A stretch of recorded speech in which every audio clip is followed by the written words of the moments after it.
So, good afternoon, Valerie. Good afternoon, Tim. How are you doing this afternoon? Good. Good. Okay.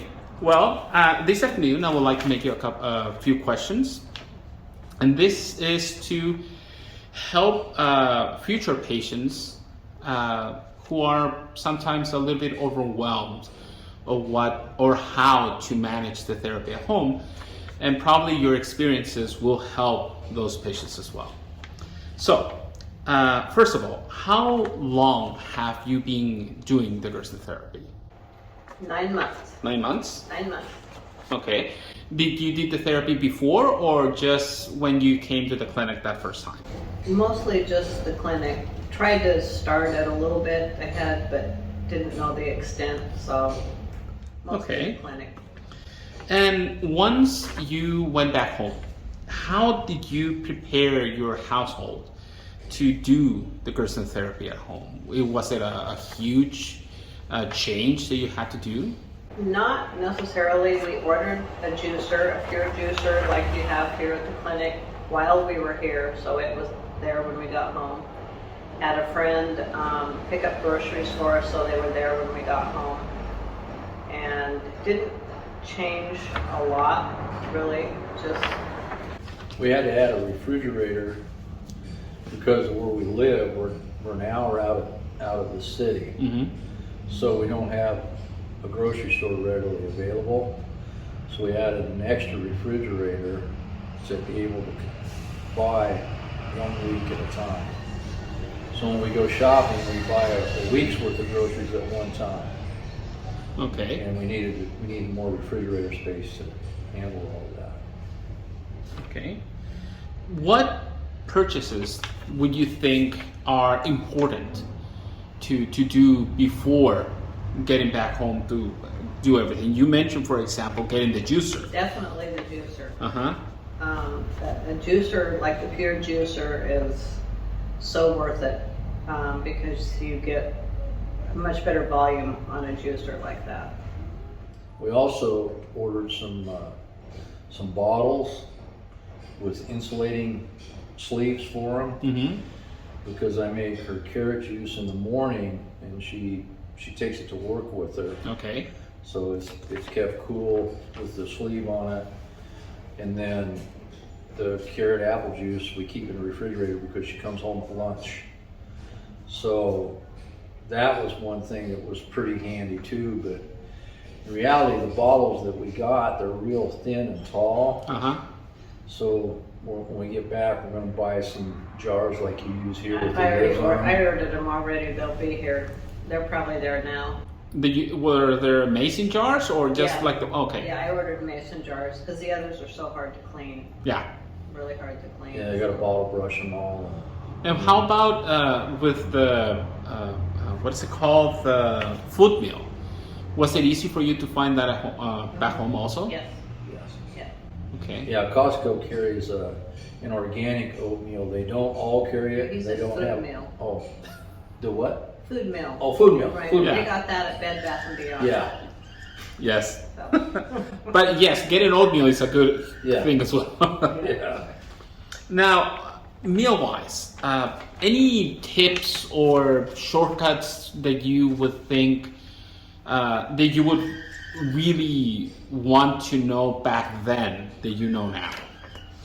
When we started out, he would clean the carrots and chop them and store them, and then we started just cutting the ends off and cleaning them and putting them in whole, and that saved a lot of time instead of chopping them up. I was bagging everything in gallon Ziploc bags so we'd have it would store easier. It would go in and not take up as much room.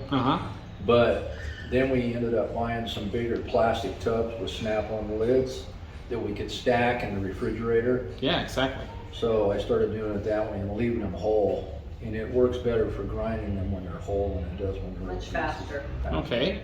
And also on the green juice, I try to put everything in one tub, the ingredients all in one tub if I can, and then have a separate tub for the romaine lettuce because there's so much more of that.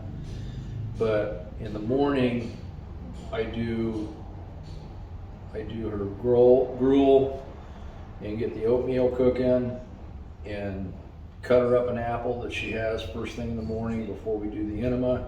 Mm-hmm. And then after we do all of that, I have her breakfast ready while she's getting ready to go to work so she can come out and eat. And then I do the green juice. She has 4 green juices a day. So I put all the ingredients for one juice in a gallon Ziploc and put that in the refrigerator. So that saves me time. At lunchtime when she comes in at noon, it's easier to make them just grab that and run it through the juicer. So then at what time do you need to start your morning? By 6, usually by 6 o'clock. At 6 in the morning? Yeah, it varies, whether I get out of bed or not. But it's pretty close to that time. Okay. Try to keep it as consistent as we can. It varies a little bit. But. And for example, making the soup, has there been something that you have figured out that makes things easier? Or is it still as time consuming as it was when you began? It's time consuming. Yeah. It is, because I do it like they showed us here when we were here. But it took just a little bit to get it down to where in 2 days, the last soup of the second day, the soup was all gone. Because I make it every 2 days so that it's fresh, because it only keeps for 2 days. Yes. So I had to experiment with that a little bit to get the amounts right, to make it come out, but I can make it in my sleep now. Okay. Now, could you think about a few tips that you could share with, for example, we have already spoken about how to prepare the juices, at what time you start your day to get the ball running and just start doing the therapy in your day. But when you think about something else, do you have an idea of something else that could help saving time? For example, is it purchasing your produce a week at a time, or as you mentioned, getting those gallon Ziploc bags and putting everything in there, just saving you time? Is there something else that you have noticed? We bought big thermos, like half-gallon thermos jugs.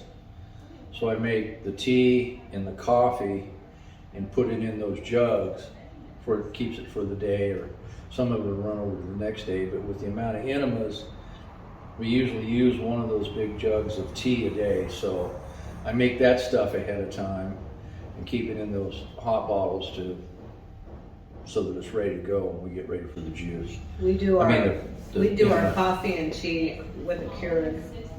Okay. The K-Pods we order from Amazon, organic chamomile and organic coffee. And that, I think, is quicker than trying to cook the coffee and stuff, and then we put it in the thermoses. Works out pretty good. I make a big jug of the Arco tea that we have, because in the evenings, she likes having Arco tea in the evenings and with the meals whenever she wants Arco tea. How are you making the Palo de Arco tea right now at home? Because some patients, or at least what I was told, that it was at the beginning that we had to use 4 ounces of Palo de Arco for 32 ounces of water. But that's what I heard from the kitchen. Then when I had an issue at home with family and I started making it at home, and I started using the 4 ounces, but it came very bitter if I were to use the 4 ounces. So when I mentioned it to the kitchen here at the clinic, they told me, well, you know what, this is how much we use for this huge amount of water. And I noticed that it's not actually 4 ounces of Palo de Arco that we need to use, but 2. Do you have any issues with that at home? No, I just do it by visual. I've made it so much that I know I put in so much. And you eyeball so it basically. Yeah, I just eyeball it. And it seems to come out. I've never had a problem with it being bitter. Oh, perfect. It's come out pretty good every time. Okay, well, thank you for your time. Yeah. I know you're going back home tomorrow, so I hope that you had a time to rest from all of the chores of doing this at home as well. It's been a vacation for me. Okay, It's well, been great, as usual. Yeah. muchas gracias.